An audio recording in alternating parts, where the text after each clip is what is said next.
Okay. Hi all. Magic morning. Good Good morning. morning. Good morning. Okay. Magic morning. എല്ലാരും സുഖമായിട്ടിരിക്കുന്നോ? Magic morning. Yes. ആർക്കൊക്കെ ഇന്ന് മോർണിംഗിന് നല്ല മഴ കിട്ടിയെന്ന ഇവിടെ നല്ല ഇടിയും മഴയൊക്കെയാണ്. ആർക്കൊക്കെ കിട്ടി? ഇവിടെ PM ആണ്. ഓക്കെ. നിങ്ങൾ അവിടെയൊക്കെ മഴ ഉണ്ടോ? അങ്ങനെ പറഞ്ഞു PM ആണ്, പെരും മഴയാണ്. അതെ. നല്ല മഴ അവിടെ ഉണ്ട് മഴ. ആ ഓക്കെ. അപ്പം നമുക്ക് സെഷനിലേക്ക് പോവാം. സോ നിങ്ങൾക്ക് അറിയാം ഇന്ന് ബുക്ക് റിവ്യൂ ആണ് നമ്മൾ ഷെഡ്യൂൾ ചെയ്തിട്ടുള്ളത്. അത് നൗഫൽ സാറിന്റെ ബുക്ക് റിവ്യൂ ആണ്. എല്ലാവർക്കും കേട്ടിരിക്കാൻ തോന്നുന്ന രീതിയിലുള്ള ഒരു ബുക്ക് റിവ്യൂ ആണ് സാർ ഷെയർ ചെയ്യാറ്. അപ്പം ബുക്കിന്റെ നെയിം നിങ്ങൾ ശ്രദ്ധിച്ചിട്ടുണ്ടായിരിക്കും. ദ റിച്ചസ്റ്റ് മാൻ ഇൻ ബേബിലോൺ എന്ന് പറഞ്ഞിട്ടുള്ള ഒരു ബുക്കിനെ കുറിച്ചാണ് നൗഫൽ സാർ ഇവിടെ ഷെയർ ചെയ്യാൻ പോകുന്നത്. സോ ഞാൻ കൂടുതലായിട്ട് പറയുന്നില്ല, നമുക്ക് സാറിന്റെ കാര്യങ്ങൾ ബുക്ക് റിവ്യൂയിലേക്ക് പോവാം. നൗഫൽ സാർ സ്റ്റാർട്ട് ചെയ്യാലോ അല്ലേ? Thank you ma'am. Okay, welcome Naufal sir. കേൾക്കുന്നുണ്ടോ? ഓ യെസ്, ഓഡിബിൾ ആണ്. ബാബിലോണിലെ ഏറ്റവും ധനികനായ മനുഷ്യൻ, ഒരു കൊച്ചു പുസ്തകം. ജീവിതത്തിൽ പകർത്തിയാൽ നമുക്കൊക്കെ ഓരോരുത്തർക്കും സമ്പന്നൻ ആവാൻ പറ്റിയ ഒരു പുസ്തകമാണ്. ഒരു കൊച്ചു പുസ്തകമാണ്. ഇതിൽ കേൾക്കുമ്പോൾ എന്താ വെച്ചാൽ ലളിതമായ കാര്യങ്ങളാണ് പറയുന്നത്. പക്ഷെ ഇത് ഇംപ്ലിമെന്റ് ചെയ്ത് കഴിഞ്ഞാൽ ഇദ്ദേഹത്തെ പോലെ ബാബിലോണിലെ അതിസമ്പന്നനായ മനുഷ്യനെ പോലെ നമുക്കും സമ്പന്നൻ ആവാൻ പറ്റും. ഇത് തുടങ്ങുന്നത് ഒരു കോട്ടിലൂടെയാണ്. വിദൂരതയിലേക്കുള്ള ഇത് എഴുതിയത് ജോർജ് എസ് ക്ലാസൻ എന്ന് പറഞ്ഞിട്ടുള്ള ആളാട്ടോ. പറയാൻ വിട്ടുപോയി. George S Klaasen. ഇത് തുടങ്ങുന്നത് വിദൂരതയിലേക്കുള്ള ഒരു പാത പോലെ ഭാവി നിങ്ങളുടെ മുന്നിൽ നീണ്ടു നിവർന്നു കിടക്കുന്നു. ആ പാത നീളെ നിങ്ങൾ നേടാൻ ആഗ്രഹിക്കുന്ന അഭിലാഷങ്ങളാണ്. നിങ്ങൾ തൃപ്തിപ്പെടുത്താൻ ഇച്ഛിക്കുന്ന മോഹങ്ങളാണ്. നിങ്ങളുടെ അഭിലാഷങ്ങളും മോഹങ്ങളും സഫലീകരിക്കണമെങ്കിൽ നിങ്ങൾ ധന സമ്പാദനത്തിൽ വിജയിക്കണം. ഇനി അങ്ങോട്ടുള്ള താളുകളിൽ വ്യക്തമാക്കിയിട്ടുള്ള ധനകാര്യ തത്വങ്ങൾ ഉപയോഗിക്കുക. ഒട്ടിയ പേഴ്സിന്റെ ഞെരുക്കങ്ങളിൽ നിന്നും ഒരു നിറഞ്ഞ പേഴ്സ് സാധ്യമാക്കുന്ന കൂടുതൽ സമൃദ്ധവും സന്തുഷ്ടവുമായ ജീവിതത്തിലേക്ക് അവ നിങ്ങളെ വഴികാട്ടട്ടെ. ഗുരുത്വാകർഷണ നിയമം പോലെ ധനത്തെക്കുറിച്ചുള്ള ഈ നിയമങ്ങൾ സാർവത്രികവും മാറാത്തതുമാണ്. ഒരുപാട് ആളുകൾ അനുഭവിച്ചറിഞ്ഞതുപോലെ നിങ്ങൾക്കും അവ കൊയ്ത്ത പേഴ്സിലേക്കും കൂടുതൽ വലിയ ബാങ്ക് ശേഷിപ്പിലേക്കും ആഹ്ലാദിപ്പിക്കുന്ന സാമ്പത്തിക പുരോഗതിയിലുമുള്ള ഭദ്രമായ ഒരു താക്കോലായി പരിണമിക്കപ്പെട്ടത്. ഈ പുസ്തകം എന്ന് പറഞ്ഞാല് നമ്മള് സമ്പത്തിന്റെ ഒരുപാട് പുസ്തകങ്ങളൊക്കെ വായിച്ചിട്ടുണ്ടാവും.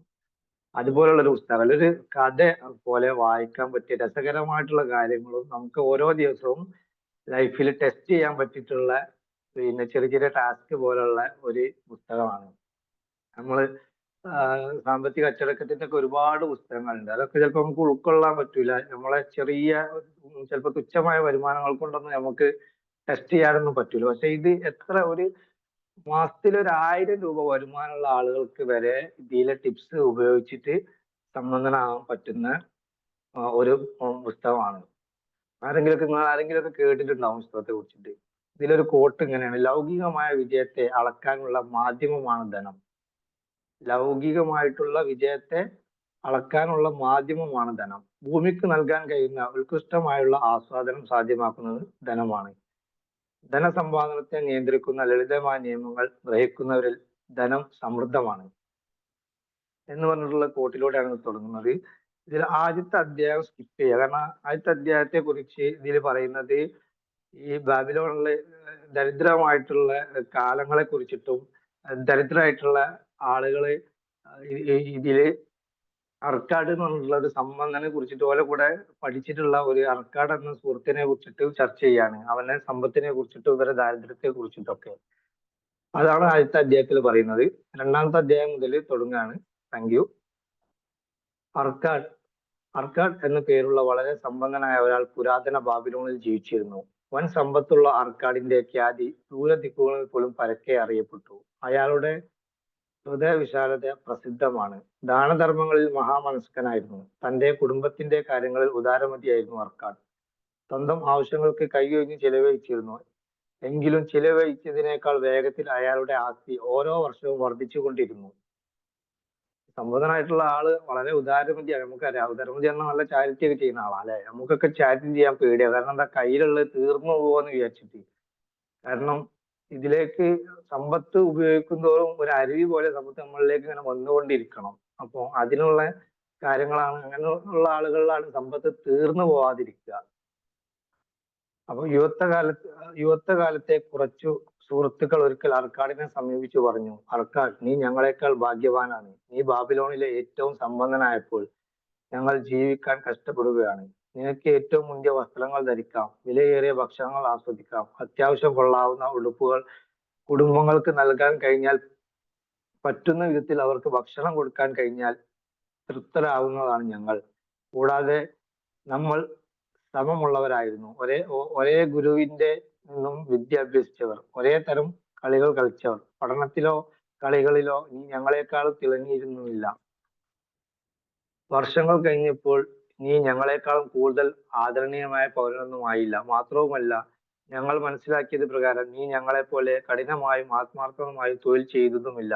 പിന്നെ എന്തുകൊണ്ടാണ് ജീവിതത്തിലെ എല്ലാ നല്ല കാര്യങ്ങളും ആസ്വദിക്കാൻ പ്രബലമായ ഭാഗ്യം നിന്നെ തിരഞ്ഞെടുക്കുകയും അതൊക്കെ നിന്നെ പോലെ തന്നെ അർഹിക്കുന്ന ഞങ്ങളെ ഉപേക്ഷിക്കുകയും ചെയ്തത്? അത്രയുമായപ്പോൾ അർക്കാട് മറുപടി പറഞ്ഞു, നമ്മുടെ യുവത്വത്തിന് ശേഷം അഷ്ടിച്ച് ജീവിക്കാൻ വേണ്ടതിനേക്കാൾ അധികം നിങ്ങൾക്ക് സമ്പാദിക്കാൻ കഴിയാത്തതിന് കാരണമുണ്ട്. ഒന്നുകിൽ സമ്പത്ത് കെട്ടിപ്പടുക്കുന്നതിനെ നിയന്ത്രിക്കുന്ന നിയമങ്ങൾ പഠിക്കുന്നതിൽ നിങ്ങൾ പരാജയപ്പെട്ടു, അല്ലെങ്കിൽ ആ നിയമങ്ങൾ നിങ്ങൾ ഗണിക്കുന്നതേയില്ല. പ്രബലമായ ഭാഗ്യം ആർക്കും ശാശ്വതമായ നല്ല കാര്യങ്ങൾ കൊണ്ടുവരാത്ത ഒരു നിർദ്ദിഷ്ട ദേവതയാണ്. മറിച്ചു ഞാൻ അർഹമായ സമ്പത്ത് ചൊരിഞ്ഞ ഓരോ മനുഷ്യനെയും മുടിപ്പിക്കുകയും ചെയ്യുന്ന ദേവതയാണ്. ദുർവ്യായക്കാരെ അവർ ഉണ്ടാക്കുന്നു. അവരാകട്ടെ അവർക്ക് കിട്ടിയ എല്ലാം ദൂർത്തടിക്കുന്നു. എന്നിട്ട് ഞങ്ങൾക്ക് തൃപ്തിപ്പെടാൻ കഴിയാത്ത അത്യധികമായ ആസക്തികളാലും ആഹാരങ്ങളാൽ ഞെരുക്കപ്പെട്ട് ജീവിക്കുകയും ചെയ്യുന്നു. എന്നാൽ ഈ ദേവത അനുഗ്രഹിച്ച മറ്റു ചിലർ പിശുക്കരാവുകയും സമ്പത്ത് കുന്നുകൂടുകയും ചെയ്യുന്നു. അവരുടെ കയ്യിലുള്ളത് ചിലവാക്കാൻ അവർക്ക് ഭയമാണ്. കാരണം ചിലവഴിച്ച പണം വീണ്ടും ഉണ്ടാക്കുവാനുള്ള കഴിവ് ഒന്നും അവർക്കില്ലെന്ന് അവർക്ക് നന്നായി അറിയാം. മാത്രവുമല്ല, തങ്ങളുണ്ടാക്കിയ സമ്പാദ്യം മോഷ്ടിക്കപ്പെട്ടേക്കാം എന്ന ഭയമുള്ളതിനാൽ കൊള്ളയായതും നിഗൂഢമായതുമായ ജീവിതം ജീവിച്ച് അവർ സ്വയം ശിക്ഷിക്കുന്നു. ഒരു പക്ഷേ ഇനി വേറൊരു കൂട്ടരുണ്ടാവാം. അർഹിക്കാത്ത സമ്പാദ്യം അവർക്ക് ലഭ്യമാവുകയും അത് അവർ അധികരിപ്പിക്കുകയും ചെയ്യുന്നു. അവർ സന്തുഷ്ടരും സംതൃപ്തരുമായ പൗരന്മാരായി തുടരുകയും ചെയ്യുന്നു. പക്ഷെ അക്കൂട്ടർ വളരെ കുറച്ചേയുള്ളൂ. കേട്ടുകേൾവിയിൽ കൂടി മാത്രമാണ് ഞാൻ അവരെ കുറിച്ച് കേട്ടിട്ടുള്ളത്. പെട്ടെന്ന് സമ്പാദ്യം ഉണ്ടായവരെ കുറിച്ച് നിങ്ങളൊന്ന് ചിന്തിക്കുക. എന്നിട്ട് ഇപ്പറഞ്ഞതുപോലെയാണോ കാര്യങ്ങളിൽ നിന്ന് നോക്കുക.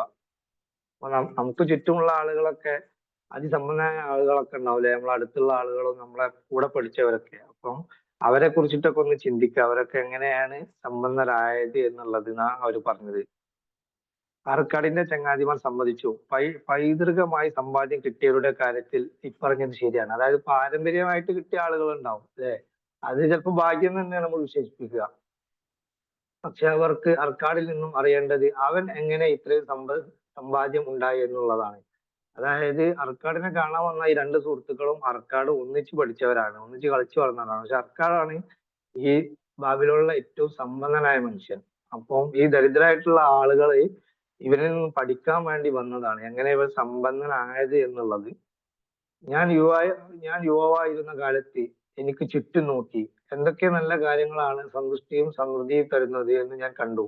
സമ്പത്താണ് ഈ കാര്യങ്ങളുടെ എല്ലാം വീര്യം വർദ്ധിക്കുന്നതെന്ന് ഞാൻ തിരിച്ചറിഞ്ഞു. സമ്പത്ത് ശക്തിയാണ്. സമ്പത്തുണ്ടെങ്കിൽ ഒരുപാട് കാര്യങ്ങൾ സാധ്യമാണ്. പണമുള്ള വ്യക്തിക്ക് അയാളുടെ വീട് വില പിടിപ്പിക്കാനുള്ള കർട്ടനുകളും മേശവിരികളും കൊണ്ട് മോടി പിടിപ്പിക്കാം. വിദൂര വിദേശങ്ങളിൽ കടൽ യാത്ര ചെയ്യാം.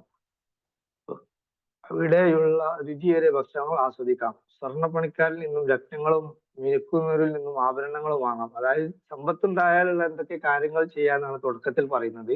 പിന്നീട് അങ്ങോട്ടാണ് എങ്ങനെയാണ് സമ്പത്ത് ഉണ്ടാക്കുക എന്നുള്ള കാര്യങ്ങളൊക്കെ ഇതിലേക്ക് പറഞ്ഞു വരുന്നത് കേട്ടോ. ആ കാര്യങ്ങളൊക്കെ നോട്ട് ചെയ്യാൻ തയ്യാറാവുക. അത് നമ്മൾ ലൈഫിൽ ഇംപ്ലിമെന്റ് ചെയ്യുക. ഇന്ന് തന്നെ ഇംപ്ലിമെന്റ് ചെയ്യാൻ പറ്റുന്ന കാര്യങ്ങളാണ് അതൊക്കെ. പ്രതാപമാർന്ന ആരാധനാലയങ്ങൾ പോലും നിർമ്മിക്കാം. ഇന്ദ്രിയങ്ങൾക്ക് ആനന്ദവും ആത്മാവിന് ആഗ്രഹ സാഫല്യവും കിട്ടുന്ന ഇതുപോലുള്ള കാര്യങ്ങളൊക്കെ ചെയ്യാം.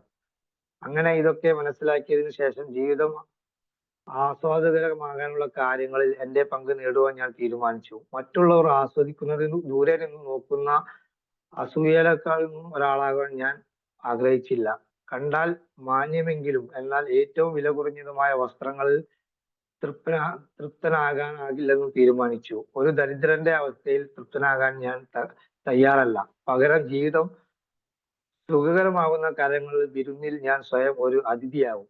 അതായത് ഇദ്ദേഹം ദരിദ്രനായിട്ട് ജീവിക്കാൻ തയ്യാറല്ല എന്നാണ്. അപ്പൊ അങ്ങനത്തെ തീരുമാനം എടുക്കാൻ എല്ലാവരും നമ്മൾ കംഫർട്ട് സോണിൽ നിൽക്കാതെ ഇങ്ങനൊക്കെ മതി, നമ്മളൊക്കെ മരിച്ചു പോകാനുള്ളതല്ലേ എന്ന് ഇങ്ങനെ മുന്നോട്ട് പോവാതെ നമ്മൾ നിശ്ചയദാർഢ്യം കൊണ്ട് ഒരു ലക്ഷ്യം വെച്ചിട്ട് എന്താക്കുക, വിജയിക്കാൻ വേണ്ടി മുന്നോട്ട് പോകാനുള്ള ഒരു മനക്കരുത്ത് ഇദ്ദേഹത്തിന് ഉണ്ടായിരുന്നു എന്നാ പറഞ്ഞത്. അർക്കാട്ടിന് ഒരു എളിയ കച്ചവടക്കാരന്റെ മകനും പാരമ്പര്യ സ്വത്ത് കിട്ടുമെന്നൊന്നും പ്രതീക്ഷയുമില്ലാത്ത ഒരു വലിയ കുടുംബത്തിലെ അംഗവുമായാണ് ഞാൻ ജനിച്ചത്.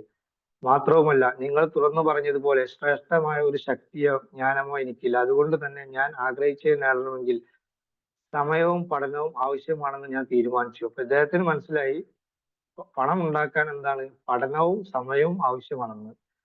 സമയത്തിന്റെ കാര്യമെടുത്താൽ എല്ലാവർക്കും അത് വേണ്ടുവോളമുണ്ട്. ഇതിൽ പറഞ്ഞ ഒരു കാര്യം നമുക്ക് എല്ലാവർക്കും ഉണ്ട് അല്ലേ, സമയം.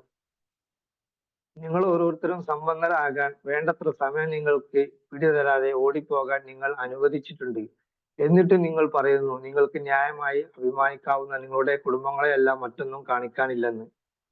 ഇനി പഠനത്തിന്റെ കാര്യം. രണ്ടു തരം അറിവുകളുണ്ടെന്ന് നമ്മുടെ ജ്ഞാനിയായ ഗുരു നമ്മളെ പഠിപ്പിച്ചിരുന്നില്ലേ?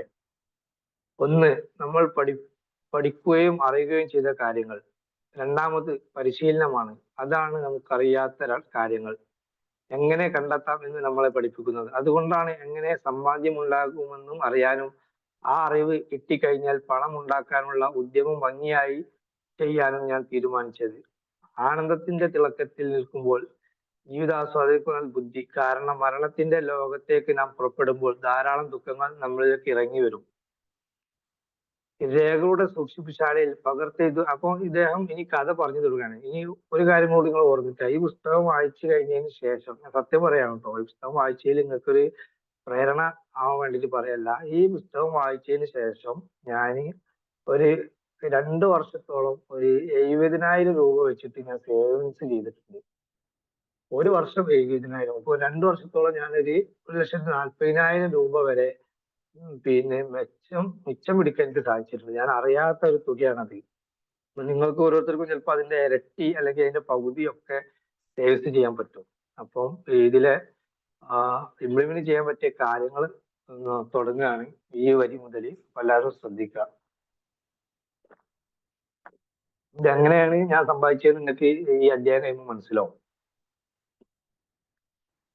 രേഖകളുടെ സൂക്ഷിപ്പുശാലയിൽ പകർത്തെഴുതുകാരനായി എനിക്ക് ജോലി കിട്ടി. ഓരോ ദിവസവും മണിക്കൂറുകൾ കളിമൺ ഫലകത്തിൽ ഞാൻ എഴുതി. ആഴ്ചകളും മാസങ്ങളും പിന്നിട്ടിട്ടും പറയത്തക്ക ഒരു സമ്പാദ്യവും എനിക്കുണ്ടായിട്ടില്ല. അയാളെ തൊഴിൽ എന്താണ്? ഫലകത്തിൽ എഴുതുന്ന തൊഴിലാണ്.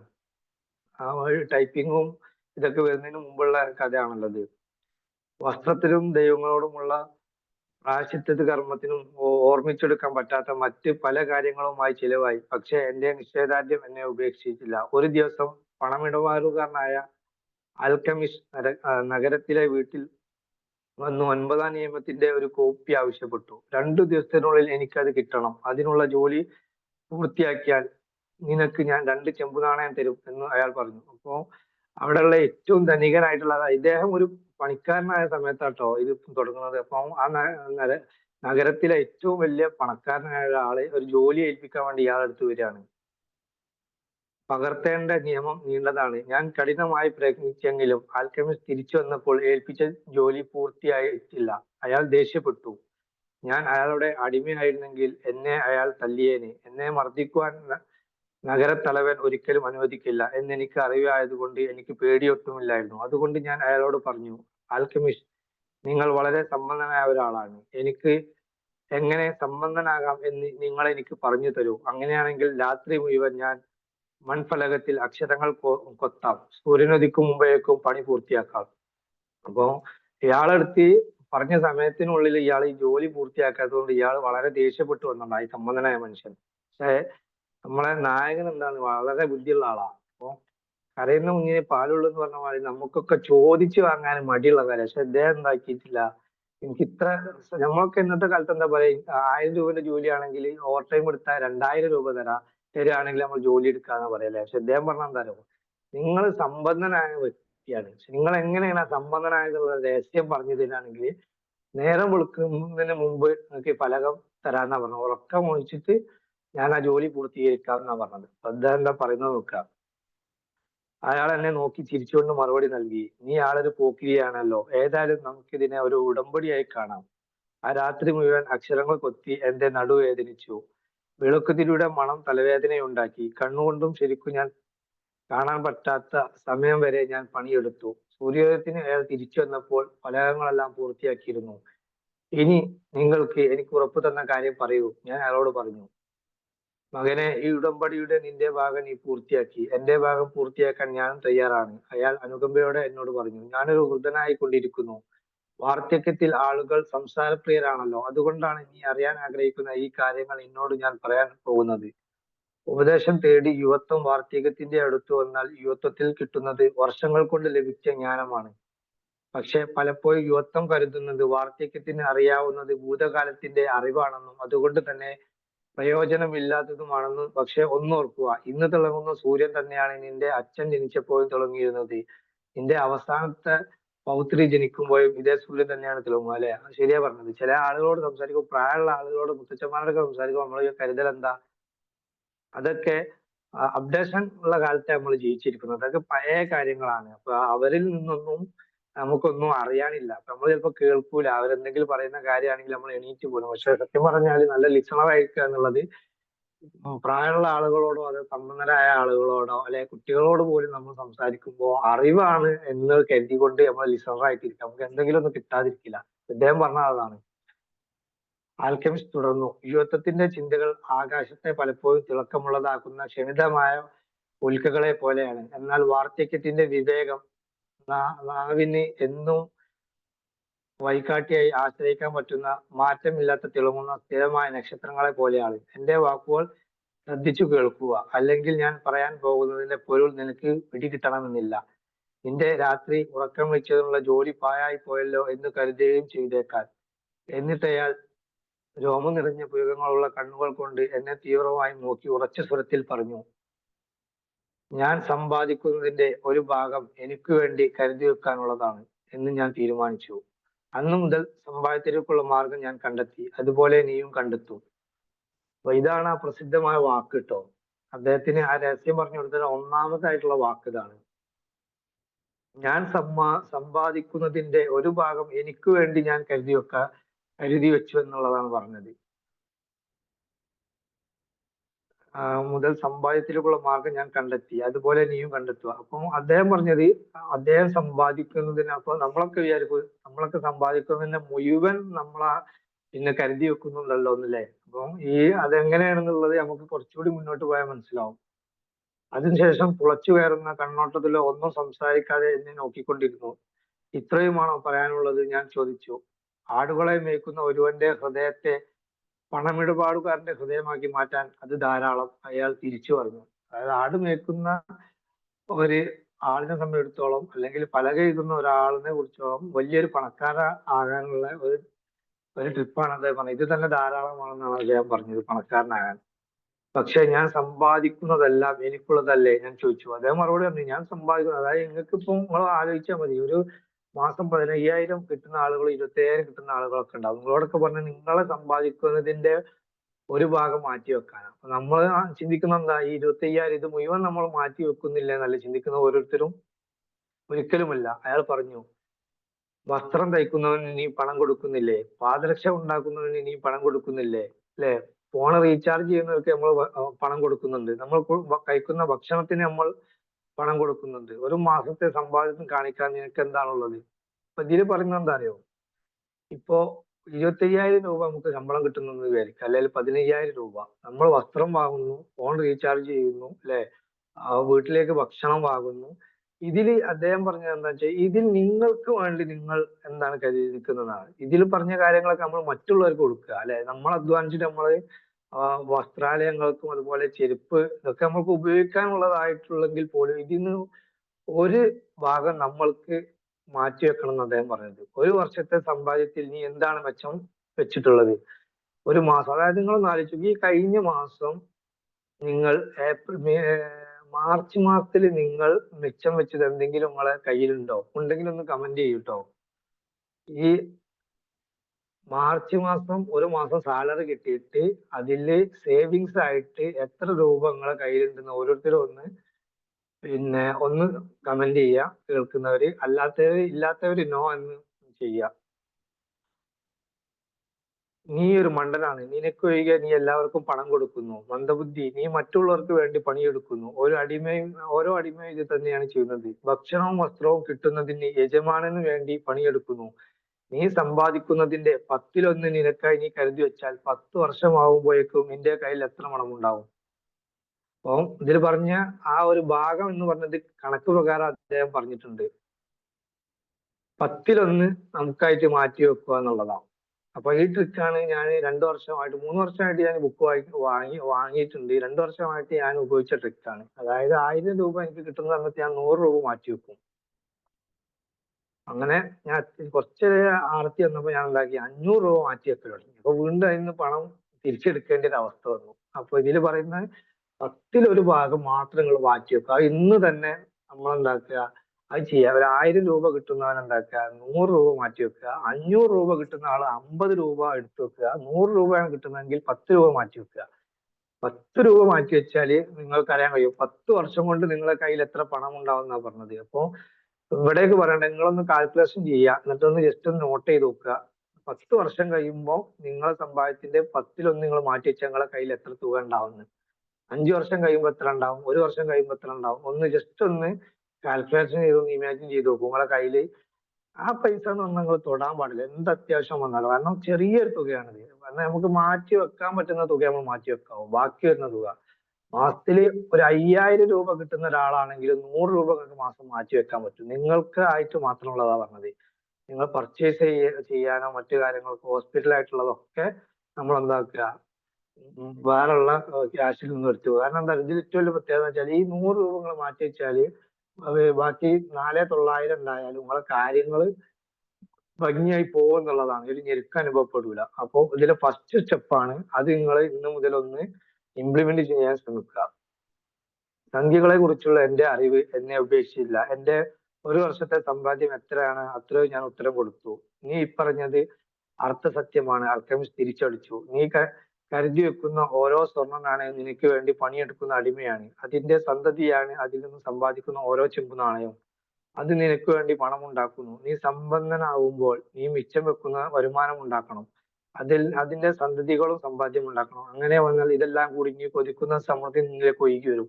അപ്പൊ ഇതിൽ പറയുന്നത് നമ്മൾ സേവിങ്സ് ചെയ്യുന്ന പണം ഉണ്ടല്ലോ, ആ പണം വീണ്ടും നമ്മൾ എന്താക്കണം, എന്തിലേക്കെങ്കിലും ഇൻവെസ്റ്റ് ചെയ്യണം. അപ്പം അതിന്റെ കുഞ്ഞുങ്ങൾ നമുക്ക് സമ്പാദ്യം നൽകുന്ന പറഞ്ഞത്. അതായത് ഒരു 10000 രൂപ നമുക്ക് കിട്ടിക്കഴിഞ്ഞാല് മാസം ചിലപ്പോ ഒരു 500 രൂപ കിട്ടുന്ന എന്തെങ്കിലും ഒരു കാര്യങ്ങളിലേക്ക് അത് വീണ്ടും നിക്ഷേപിക്കുക എന്നാണ് അവർ പറഞ്ഞത്. അപ്പൊ എന്താക്കും, അതിൽ നിന്ന് നമുക്ക് വേറൊരു രണ്ടാമത്തെ ഒരു ഇൻകം കൂടി നമുക്ക് നൽകപ്പെടും. വീണ്ടും ഇൻവെസ്റ്റ് ചെയ്യുക, വീണ്ടും അതിൽ നിന്ന് കിട്ടും.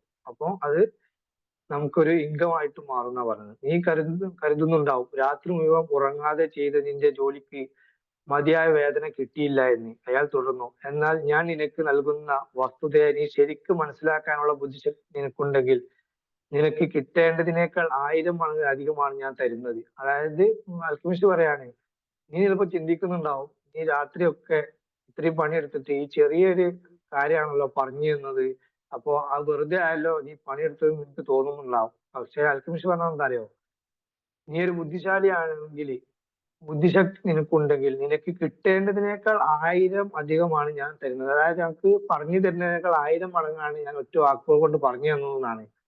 അപ്പോ നമുക്കും ഇതിന്റെ ആഴം മനസ്സിലാവണമെങ്കിൽ, ഈ ബുക്ക് വായന കേൾക്കുന്നത് കൊണ്ട് എന്തെങ്കിലും ഗുണമുണ്ടെന്ന് മനസ്സിലാവണമെങ്കിൽ സത്യം പറഞ്ഞാൽ നിങ്ങൾക്ക് 10 ദിവസം കൊണ്ട് മനസ്സിലാവും.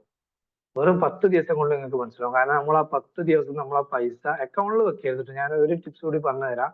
നമ്മുടെ പൈസ ജിപേ ഉള്ള പിന്നെ അക്കൗണ്ട് ആണ്, ഒരിക്കലും അതിൽ നമ്മൾ മാറ്റി വെക്കരുത്. വീട്ടില് അലമാരയില് നമ്മൾ സ്ഥിരം ഉപയോഗിക്കുന്ന പേഴ്സിലും വെക്കരുത്. നമ്മൾ പുറത്ത് കൊണ്ടുപോകുന്ന പേഴ്സിലും ആ പണം വെക്കരുത്.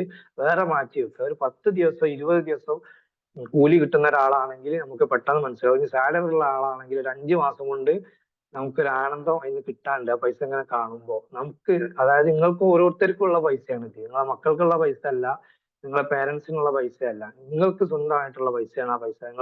നിങ്ങൾ അധ്വാനിക്കുന്നതിന്റെ ഒരു വിഹിതം നിങ്ങൾക്ക് നിങ്ങൾ മാറ്റി വെക്കുക എന്നുള്ളതാണ്.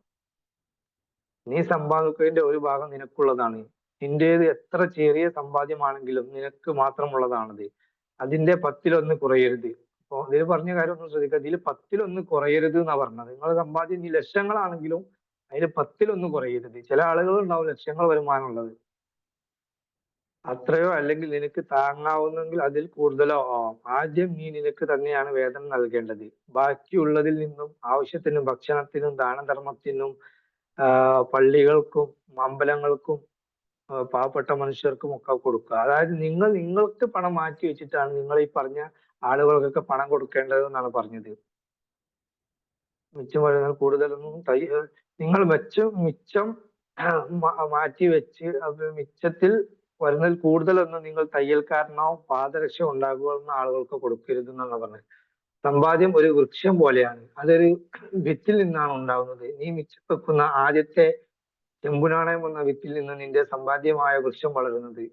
എത്രയും നേരത്തെ നീ ആ വിത്ത് നടുന്നോ അത്രയും നേരത്തെ ആ വൃക്ഷം വളരും. അതായത് നമ്മൾ ഒരു വൃക്ഷത്തിനെ പോലെയാണ്. അപ്പൊ എത്രയും നേരത്തെ നമ്മൾ ഇന്ന് ചെയ്യാൻ പറ്റുമെങ്കിൽ ഇന്ന് ചെയ്യുക. നാളെ എന്ന് പറയാതെ അടുത്ത മാസം മുതൽ എന്ന് പറയരുത്. അതായത് അടുത്ത മാസം നമ്മൾ സാലറി കിട്ടുന്നത് ഇന്ന് 1-ാം തീയതി ആയില്ലേ, ഈ 5-ാം തീയതി തന്നെ ഉള്ളിൽ ഒരു വിധ ആളുകൾക്കൊക്കെ സാലറി കിട്ടും. അപ്പൊ ഇന്ന് ഒരു 500 രൂപ 200 രൂപ 1000 രൂപ 10-1 നിങ്ങൾക്ക് താങ്ങാൻ പറ്റുന്നത് എടുത്തു വെക്കാം കേട്ടോ. ആ പണം നമ്മൾ തിരിച്ചെടുക്കാൻ പറ്റാതെ ശ്രദ്ധിക്കുക. അതുകൊണ്ട് നമ്മൾ ഇത് പെട്ടെന്ന് പണക്കാരനാകാൻ വേണ്ടിയിട്ട് കിട്ടുന്നത് 5000 നമ്മൾ ഇതിൽ എടുത്തു വെച്ചാൽ നമുക്ക് ഈ കാര്യം മുന്നോട്ട് കൊണ്ടുപോകാൻ കഴിയില്ല. അപ്പൊ നിങ്ങൾക്ക് പറ്റുന്ന പണം മാത്രമേ നിങ്ങൾ എടുത്തു വെക്കാവൂ. 10-1 എത്രയും നേരത്തെ ആ വിത്ത് നടന്നുവോ അത്രയും നേരത്തെ ആ വൃക്ഷം വളരും. എത്ര സത്യസന്ധമായി നീ ആ വൃക്ഷത്തെ സ്ഥിരമായ നിക്ഷേപങ്ങൾ കൊണ്ട് പരിപാലിക്കുകയും വെള്ളം നനയ്ക്കുകയും ചെയ്യുന്നു, അത്രയും വേഗം നിനക്ക് ആ വൃക്ഷത്തിന്റെ തണലിൽ സംതൃപ്തിയോടെ കഴിയാൻ സാധിക്കും. അതും പറഞ്ഞ് ഫലകവും എടുത്ത് അയാൾ പോയി. ഇത് പറഞ്ഞെന്താ വെച്ചാൽ എത്ര ആത്മാർത്ഥതയോടുകൂടി നമ്മൾ ഇത് ചെയ്യുന്നു. അതായത് എന്നും നമ്മൾ ചെയ്യാന്നുള്ളതാണ്. അല്ലെങ്കിൽ എല്ലാ മാസവും ഇത് ചെയ്യുക, കണ്ടിന്യൂ ആയിട്ട് ചെയ്യാം. അതും പറഞ്ഞ് ഫലകമെടുത്ത് അയാൾ പോയി. അയാൾ എന്നോട് പറഞ്ഞ കാര്യത്തെ കുറിച്ച് ഞാൻ കുറെ ചിന്തിച്ചു. അയാൾ യുക്തിപരമാണെന്ന് തോന്നി. അതുപോലെ ചെയ്യാൻ ഒരു ശ്രമം നടത്താൻ ഞാൻ തീരുമാനിച്ചു. എനിക്ക് വേതനം കിട്ടുമ്പോഴൊക്കെ ഓരോ 10 ചെമ്പ് നാണയവും നിന്നും ഒന്നെടുത്ത് ഒളിപ്പിച്ചു വെച്ചു. അത്ഭുതമെന്ന് പറയട്ടെ, ഇതിനു മുമ്പത്തേക്കാളും പണത്തിന് ഞെരുക്കമൊന്നും എനിക്ക് ഉണ്ടായിട്ടില്ല. മിച്ചം വെച്ച ഭാഗം ചെലവഴിക്കാൻ ഇല്ലാത്ത അവസ്ഥയുമായി പരിചയപ്പെട്ടു. വന്നപ്പോൾ പ്രത്യേകിച്ച് വ്യത്യാസമൊന്നും കണ്ടില്ല. പക്ഷെ എന്റെ സമ്പാദ്യം കൂടാൻ തുടങ്ങിയപ്പോൾ കച്ചവടക്കാർ പ്രദർശിപ്പിച്ച ചില നല്ല വസ്തുക്കളും വാങ്ങണമെന്ന പ്രലോഭനം പലപ്പോഴും എനിക്കും ഉണ്ടായി. ഫിനീഷ്യക്കാരുടെ നാട്ടിൽ നിന്നും കപ്പൽ മാർഗം ഒട്ടകപ്പുറത്ത് വെച്ച് കൊണ്ടുവന്ന സാധനങ്ങളാണ് അവർ വിൽക്കുന്നത്. പക്ഷെ ബുദ്ധിപൂർവ്വം ഞാൻ നിയന്ത്രിച്ചു. ഇദ്ദേഹം പറഞ്ഞെന്താ വെച്ചാൽ ഇയാള് ഇങ്ങനെ നാണയങ്ങൾ ശേഖരിച്ചു വെച്ചപ്പോ കുറെ കഴിയുമ്പോൾ നമ്മളായാലും പൈസ ഇങ്ങനെ സമ്പാദിച്ചു വെച്ചപ്പോ നമ്മളെന്താണ്, നമുക്ക് സത്യം പറഞ്ഞാൽ ആ പൈസക്ക് നമുക്ക് ഒരു ആവശ്യം വരില്ല. അതൊരു ശീലമായിട്ട് തുടങ്ങിയാൽ ആ പൈസ 10,000 15,000 20,000 ഒക്കെ വരുമ്പോ നമുക്കും തോന്നും. എനിക്ക് തോന്നിയിട്ടുള്ള കാര്യം പറഞ്ഞത്. പുതിയ ഫോൺ ഒന്ന് വാങ്ങിയാലോ അല്ലെ സ്കൂട്ടർ ഒന്ന് വാങ്ങിയാലോ ആ അലമാരയിൽ നമ്മൾ വിചാരിക്കാത്തൊരു പൈസ ഉണ്ടെന്നാണ്. പക്ഷെ അത് തുടരുതെന്ന് അദ്ദേഹം പറഞ്ഞത്. അന്ന് കണ്ടതിന് ശേഷം 12-ാമത്തെ മാസം ആൽക്കമിസ്റ്റ് തിരിച്ചു വന്ന് എന്നോട് ചോദിച്ചു, മകനെ, ഇക്കഴിഞ്ഞ ഒരു വർഷം നീ സമ്പാദിച്ചതിന് 10-1 കുറയാത്തതിന് നിന്റെ കയ്യിലുണ്ടോ എന്ന്. ഞാൻ അഭിമാനത്തോടെ പറഞ്ഞു. നന്നായി പുഞ്ചിരിച്ചുകൊണ്ട് അദ്ദേഹം എനിക്ക് മറുപടി നൽകി. എന്നിട്ട് അദ്ദേഹം പറഞ്ഞു, ഞാനത് ഇഷ്ടിക നിർമ്മാതാവായ അസ്മൂറിന് കൊടുത്തു. അയാൾ കപ്പൽ യാത്ര പോവുകയാണെന്നും ഡയറിൽ എത്തിയാൽ ഫിനീഷ്യക്കാരുടെ അപൂർവമായ രത്നങ്ങൾ എനിക്ക് വേണ്ടി വാങ്ങുമെന്നും അസ്മൂർ പറഞ്ഞു. അയാൾ തിരിച്ചെത്തിയാൽ ആ രത്നങ്ങൾ ഉയർന്ന വിലക്ക് ഞങ്ങൾ വിൽക്കും. അതിൽ നിന്നും കിട്ടുന്ന സമ്പാദ്യം ഞങ്ങൾ വീതിച്ചെടുക്കും. ഇത് കേട്ടിട്ട് ആൽക്കെമിസ്റ്റ് പറയാണ്, മണ്ടന്മാർ പാഠം പഠിക്കണം. അപ്പൊ ഇതിൽ നിങ്ങൾ ഒരു അബദ്ധം മനസ്സിലായോ അദ്ദേഹം ചെയ്ത. അതായത് അദ്ദേഹം എന്താക്കി, അദ്ദേഹത്തിന് മോഹങ്ങളൊക്കെ നിയന്ത്രിച്ചുകൊണ്ട് അദ്ദേഹം എന്താക്കി, നല്ലൊരു സമ്പത്ത് ഉണ്ടാക്കി. ഒരു വർഷം കഴിഞ്ഞ് ആൽക്കെമിസ്റ്റ് വന്ന് ചോദിച്ചപ്പോ. പക്ഷെ അദ്ദേഹം എന്താ ചെയ്തത് അറിയോ? ആ സമ്പാദ്യം അദ്ദേഹം സത്യം പറഞ്ഞാൽ നഷ്ടപ്പെടുത്തി എന്നുള്ളതാണ്. കാരണം മണ്ടന്മാർ പാഠം പഠിക്കണം എന്ന് കേട്ടപ്പോ ആൽക്കമിസ്റ്റ് പറഞ്ഞു, അദ്ദേഹം എന്താ ചെയ്താലോ, ഇഷ്ടിക നിർമ്മാതാക്കളെ കയ്യിൽ ആ പൈസ കൊടുത്തു. ഇഷ്ടിക നിർമ്മാതാക്കളെ കയ്യിൽ പൈസ കൊടുത്താൽ കുഴപ്പമില്ല, നമുക്ക് ഇൻവെസ്റ്റ് ചെയ്യല്ലേ. പക്ഷെ ഇഷ്ടിക നിർമ്മാതാക്കളെ കയ്യിൽ എന്തിനാ പൈസ കൊടുത്താ അറിയോ? രത്നങ്ങൾ വാങ്ങാൻ. ഈ ഇഷ്ടിക പിന്നെ എടുക്കുന്ന ആള് പേർഷ്യയിലേക്ക് പോവാണ് ഇഷ്ടിക എടുക്കാൻ. പക്ഷെ അദ്ദേഹത്തിന്റെ അടുത്ത് കൊടുത്തു. പക്ഷെ അവര് കബളിപ്പിക്കുന്ന ആളുകളൊന്നും അല്ല കേട്ടോ, സത്യസന്ധരായിരിക്കാം അവർ. പക്ഷെ എന്നാലും നമ്മൾ എന്താണ് ഇതിന് പാഠം മനസ്സിലാക്കേണ്ടത് നമുക്ക് തുടർന്ന് വായിക്കാൻ മനസ്സിലാകാം. ഒരിക്കലും നമ്മൾ എന്താക്കുക, സ്വർണം വാങ്ങാൻ നമ്മൾ എന്താണ് വസ്ത്ര വ്യാപാരിന്റെ കയ്യിൽ കൊടുത്തിട്ട് കാര്യമില്ല, അല്ലെ? അത് ആ മേഖലകളിലുള്ള ആളുകളെ കയ്യിൽ നമ്മൾ പണം ഇൻവെസ്റ്റ് ചെയ്യാൻ പാടുള്ളൂ എന്നാ. അല്ലെങ്കിൽ എന്താവും, ആ പണം നമുക്ക് നഷ്ടപ്പെടും. കാരണം നമ്മൾ കബളിക്കപ്പെടുമ്പോൾ ഒറിജിനൽ സാധനം കിട്ടൂല. അതേപോലെ അദ്ദേഹം ഇതിനെ കുറിച്ച് മാർക്കറ്റ് പഠിക്കാതെ ആണെങ്കിൽ നമുക്ക് ചിലപ്പോൾ മറിച്ച് വിൽക്കാനുള്ള സാധനമായിരിക്കും. അപ്പൊ ആ വസ്തുവിന് നമുക്ക് വേണ്ട മൂല്യം കിട്ടൂല. കാരണം ഇദ്ദേഹം എവിടുന്നാണ് വാങ്ങിക്കൊണ്ടുവരിക എന്ന് പറയാൻ പറ്റൂലല്ലോ. അപ്പൊ നമ്മളെന്താക്കുകയാണ്, ഇതിൽ നിന്ന് ഒരു കാര്യം മനസ്സിലായത്, നമ്മൾ ഇൻവെസ്റ്റ് ചെയ്യുമ്പോൾ അതാത് മേഖലയിൽ എക്സ്പീരിയൻസ് ഉള്ള ആളുകളെ കയ്യിലേ നമ്മൾ എന്താക്കാവും, പണം കൊടുക്കാവൂ എന്നുള്ളതാണ്. അങ്ങനെ ആൽക്കമിസ്റ്റ് തുടരാണ്. അറിവിൽ വിശ്വാസം അർപ്പിച്ചതിന് നക്ഷത്രങ്ങളെ കുറിച്ചറിയാൻ നീ അപ്പക്കാരന്റെ അടുത്ത് പോകുമോ? ഒരിക്കലുമില്ല. വിവേകമുണ്ടെങ്കിൽ നീ ജ്യോതിഷിയുടെ അടുത്തേക്കാണ് പോവുക. നിന്റെ സമ്പാദ്യം നിനക്ക് നഷ്ടപ്പെട്ടു. വേരടക്കം നീ നിന്റെ സമ്പാദ്യത്തിന്റെ മരം തള്ളിയിട്ടല്ലോ ചെറുക്ക. മറ്റൊരു മരം നട്ട് നീ ഒരിക്കൽ കൂടി ശ്രമിക്കൂ. അടുത്ത തവണ നിനക്ക് രത്നക്കല്ലുകളെ കുറിച്ച് അറിയണമെങ്കിൽ രത്നവ്യാപാരിയുടെ അടുത്തേക്ക് പോവുക. ചെമ്മരിയാടുകളെ കുറിച്ച് അറിയണമെങ്കിൽ കന്നുകാലികളെ വളർത്തുന്നയാളുടെ അടുത്തേക്ക് പോവുക.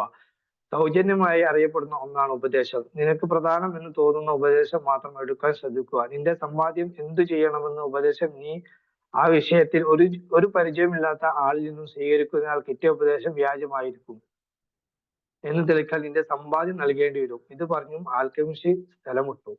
അപ്പൊ അദ്ദേഹം പറഞ്ഞെന്താ അറിയോ, പിന്നെ ഈ പരിചയമില്ലാത്ത ആളുകളെ കയ്യിലാണ് നമ്മൾ കൊടുത്തതെങ്കിൽ നമ്മളെ എങ്ങനെ പാഠം പഠിക്കാൻ, നമ്മളുള്ള സമ്പത്ത് പോകും. അപ്പോഴാണ് നമുക്ക് മനസ്സിലാകുക, അല്ലെ?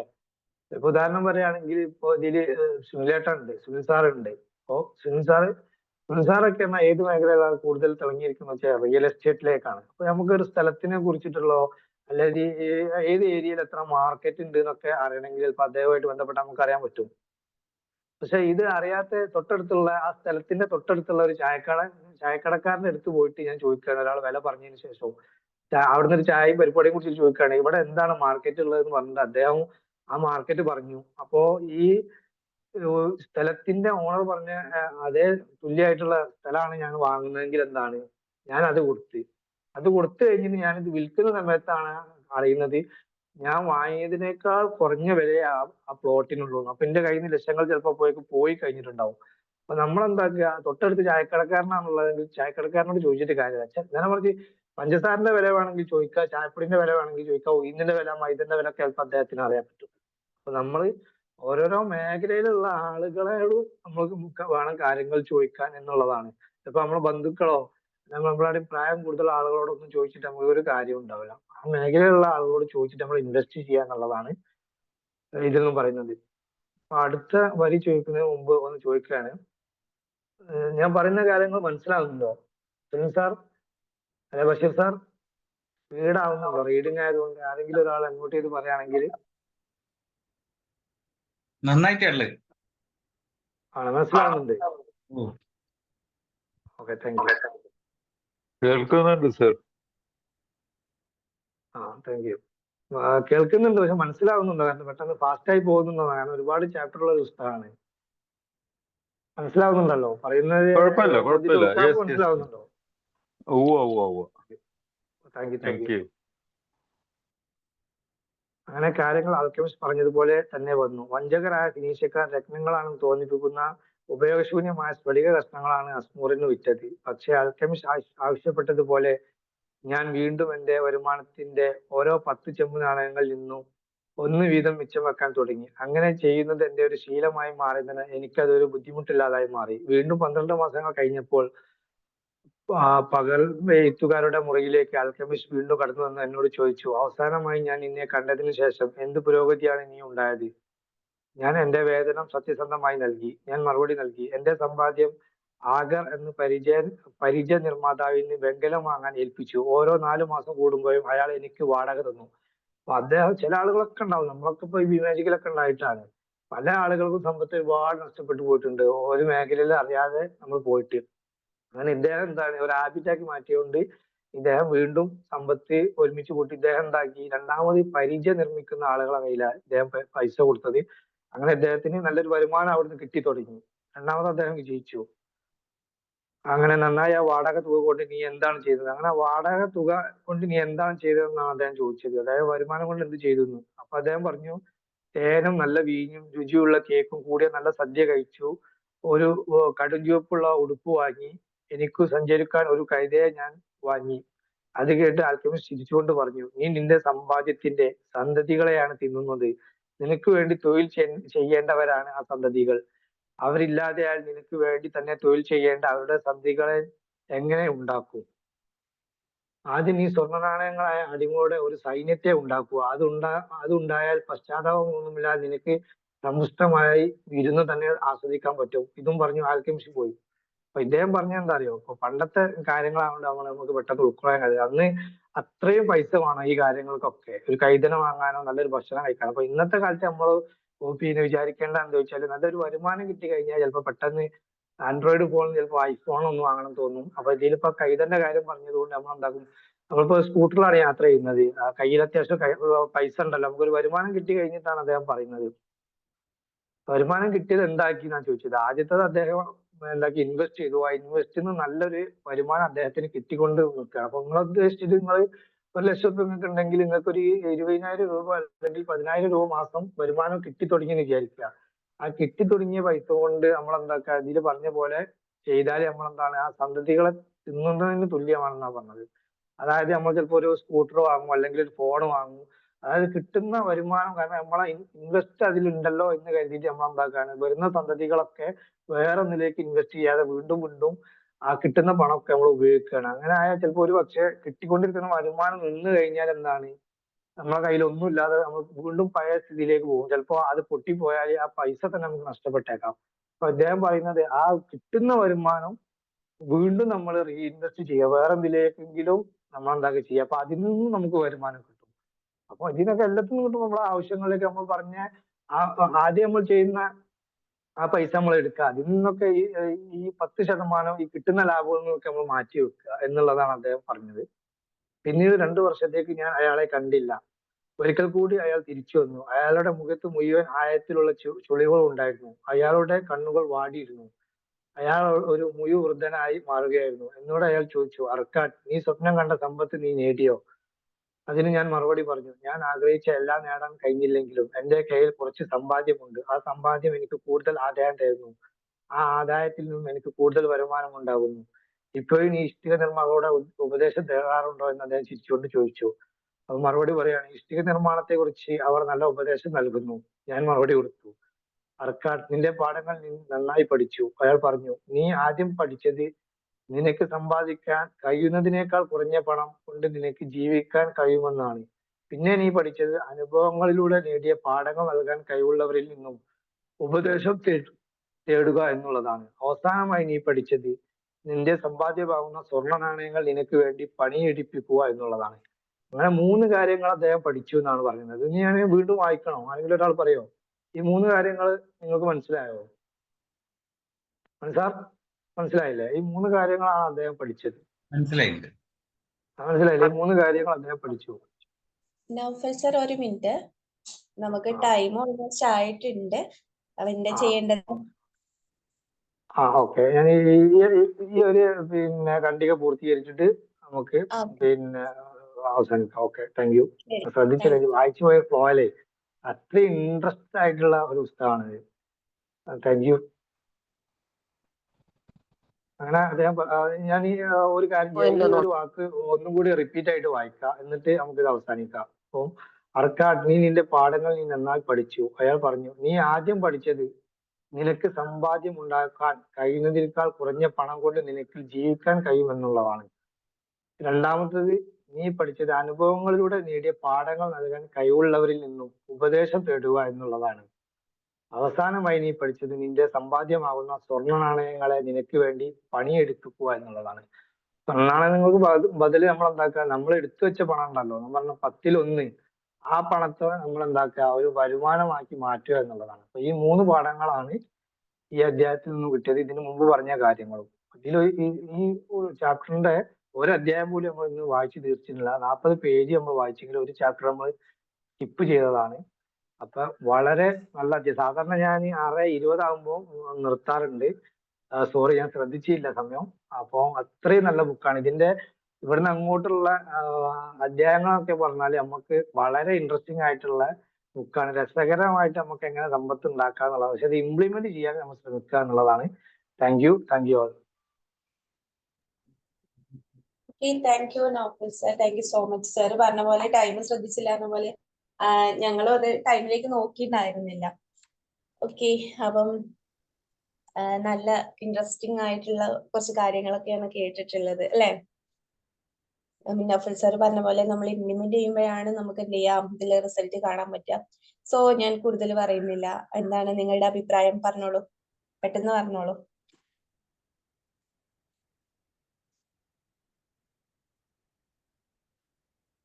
ആർക്കും പറയാനില്ലേ?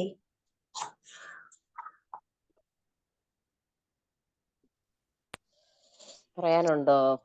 ഒക്കെ നല്ല ഒരു ബുക്ക് റിവ്യൂ ആയിരുന്നു. വായിക്കാത്തവർക്കും പണം എങ്ങനെയാണ് നമുക്ക് കിട്ടുന്ന വരുമാനത്തിൽ നിന്ന് നമുക്ക് വേണ്ടി എത്ര മാറ്റി വെക്കണം, അതിൽ നിന്ന് എങ്ങനെ പണം ഉണ്ടാക്കാം എന്നൊക്കെയുള്ള ഒരു പുതിയ ഐഡിയാസ് സാർ അതിൽ നിന്നും പറഞ്ഞു തന്നു. തീർച്ചയായിട്ടും അതിൽ നിന്ന് പാഠങ്ങൾ ഉൾക്കൊണ്ടുകൊണ്ട് പണം മാറ്റി വെക്കും. Okay, thank you sir.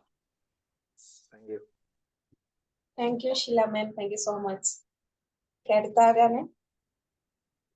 അടുത്ത ആള് പറഞ്ഞോളൂ.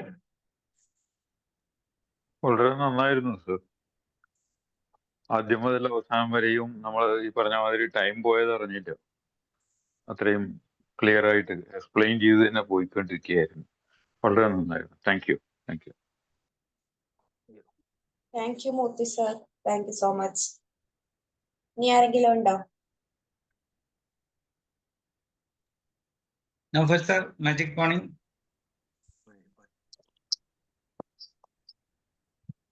കേൾക്കുന്നില്ലേ? കേൾക്കുന്നുണ്ട്.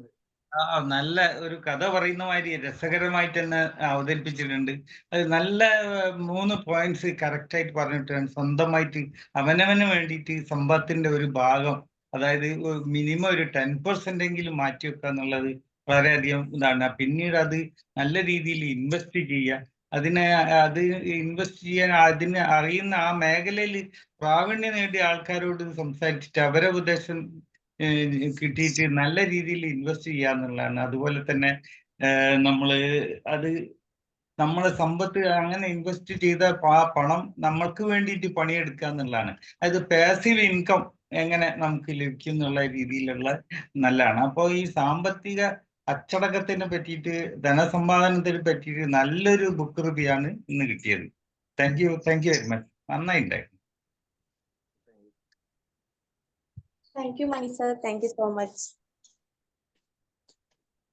ഓക്കെ, അപ്പം എനിക്ക് തോന്നുന്നു ഇതിനു മുൻപ് ഒരു സെഷനിൽ നമുക്ക് സാലറി കിട്ടുമ്പോഴാണെങ്കിലും നമുക്ക് വേണ്ടിയിട്ട് കുറച്ച് ക്യാഷ്, കുറച്ച് എമൗണ്ട് സ്പെൻഡ് ചെയ്യാൻ വേണ്ടിയിട്ട് ഏതോ ഒരു ക്ലാസ്സിൽ എനിക്കിനെ കേട്ട പോലെ തോന്നി.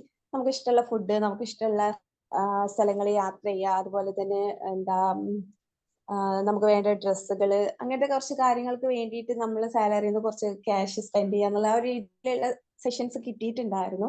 സോ ഇത് അതൊന്നും ഡിഫറെന്റ് ആയിട്ട് നമ്മൾ കുറച്ച് സേവ് ചെയ്ത് വെക്കുക എന്നുള്ള രീതിയിൽ, അല്ലെ, നമുക്ക് വേണ്ടിയിട്ട് കുറച്ച് ക്യാഷ് മാറ്റി വെക്കുക, ആ ഒരു രീതിയിൽ ബുക്ക് റിവ്യൂ ആയിരുന്നു. So thank you Naufal sir. നല്ലൊരു എന്താ പറയാ ബുക്ക് റിവ്യൂവിനെ ആയിരുന്നു സർ നടത്തിയിട്ടുണ്ടായിരുന്നത്. ഓക്കെ, അപ്പം ഇതിന്റെ കണ്ടിന്യൂസ് ആയിട്ട് ഇനി ആരെന്ന് വിചാരിക്കുന്നു നൗഫൽ സർ? തീർച്ചയായും. കാരണം എന്താ വെച്ചാൽ ഇത് കോടിക്കണക്കിന് കോപ്പികൾ വിറ്റ് കഴിഞ്ഞ ഒരു പുസ്തകം. അതൊക്കെ വെറുതെ ഇതിന്റെ റിവ്യൂ യൂട്യൂബിലൊക്കെ നോക്കിയാൽ അത്രയും നമുക്ക് നിസ്സാരമായിട്ട് തോന്നും വായിക്കും. പക്ഷെ അത്രയും വലിയ എന്താ പറയാ മില്ലീനിയേഴ്സ് വരെ വായിക്കുന്ന പുസ്തകമാണ്. കാരണം ചെറിയ കുട്ടികൾ മുതൽ ഏറ്റവും വലിയ ആളുകൾക്ക് വരെ വായിക്കാൻ പറ്റിയ പുസ്തകമാണ്. ഒന്ന്. രണ്ടാമത് ഞാൻ പറഞ്ഞില്ലേ, ഈ പൈസ നമ്മൾ മാറ്റി വെക്കുമ്പോൾ നമുക്ക് ഉള്ളിൽ തന്നെ ഒരു ആനന്ദം വരും.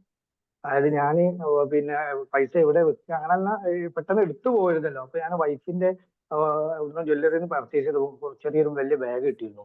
അങ്ങനെ ഞാൻ അതിലേക്കായിരുന്നു പൈസ വെക്കല്. ഡെയിലി ഇങ്ങനെ വെക്കുമ്പോൾ ഒരു 4-5 മാസം പറഞ്ഞാൽ സത്യം പറഞ്ഞാൽ എന്നെ അത്ഭുതപ്പെടുത്തി. ആ പേഴ്സിൽ പൈസ കൊള്ളാതെയായി. ആ പേഴ്സിൽ പൈസ കൊള്ളാതായിട്ട് പിന്നെ ഞാൻ എന്താക്കുകയാണ്, ഞാൻ ആ ബാഗ് മൊത്തത്തിൽ വേറെ മാറ്റി വെച്ചു. എന്നിട്ട് വേറെ ബാഗ് എടുത്തു. അപ്പോൾ ഒരു 3 മാസം ഈ 10 രൂപ മാറ്റി വെക്കുന്ന ഒരു കാര്യമായാലും ഞാൻ പറയാം, 10 രൂപ നോട്ട് മാറ്റി വെക്കുന്ന ഒരാളായാലും ഒരു 6 മാസം കഴിയുമ്പോൾ നിങ്ങൾ തന്നെ ഞെട്ടിപ്പോകും. അപ്പോൾ അതിൽ നമുക്കൊരു ആനന്ദം കിട്ടും. പിന്നെ എന്നും നമ്മൾ ചെറിയ കുട്ടികൾ മറ്റേ ഈ ഇതില് പണപ്പെട്ടിയിൽ പണം ഇടുന്നത് പോലെ നമ്മൾ എന്താക്കും, നമുക്ക് കൂലി കിട്ടുന്ന ആളുകളാണെങ്കിൽ ഒരു 50 രൂപ എന്നും മാറ്റി വെക്കും. അല്ലെങ്കിൽ സാലറി കിട്ടുമ്പോൾ ആദ്യം നമ്മൾ അതിലേക്ക് പോകും. കാരണം സാലറി കിട്ടുന്നവരുടെ കാര്യം അറിയുകയാണെങ്കിൽ ഒരു 8 മാസം 9 മാസം കഴിയുമ്പോൾ അവർക്ക് അറിയാൻ പറ്റും അതിൻ്റെ ഇത്. കൂലി കിട്ടുന്ന ആളുകളാണെങ്കിൽ അന്നാന്ന് കിട്ടുന്ന ലെവേജസ് കിട്ടുന്ന ആളുകളാണെങ്കിൽ നമുക്ക് പെട്ടെന്ന് മനസ്സിലാവും, ഒരു ആനന്ദം കിട്ടും നമുക്ക്. അപ്പോൾ സമയം ഒരുപാട് അധികരിച്ചിട്ടുണ്ട്. ഞാൻ എൻ്റെ അനുഭവം പങ്കുവെച്ചു എന്നുള്ളൂ. അപ്പൊ ഒരു 100 രൂപ മാറ്റി വെക്കാൻ പറ്റുകയാണെങ്കിൽ വളരെ ഇതായിരിക്കും. അപ്പോൾ thank you all. Okay, thank you so much. അപ്പൊ നമുക്ക് വൈൻഡപ്പ് ചെയ്യാം, ടൈം ഒരുപാട് ആയിട്ടുണ്ട്. സോ ഇന്നത്തെ ഈ ഒരു സെഷൻ എടുത്ത നൗഫൽ സാറിനും ഇതിൽ പങ്കെടുത്ത എല്ലാ മെമ്പേഴ്സിനും thank you so much. Okay, have a nice day. Bye all. Thank you, Naufal sir. Thank you all. Thank you all. Thank you.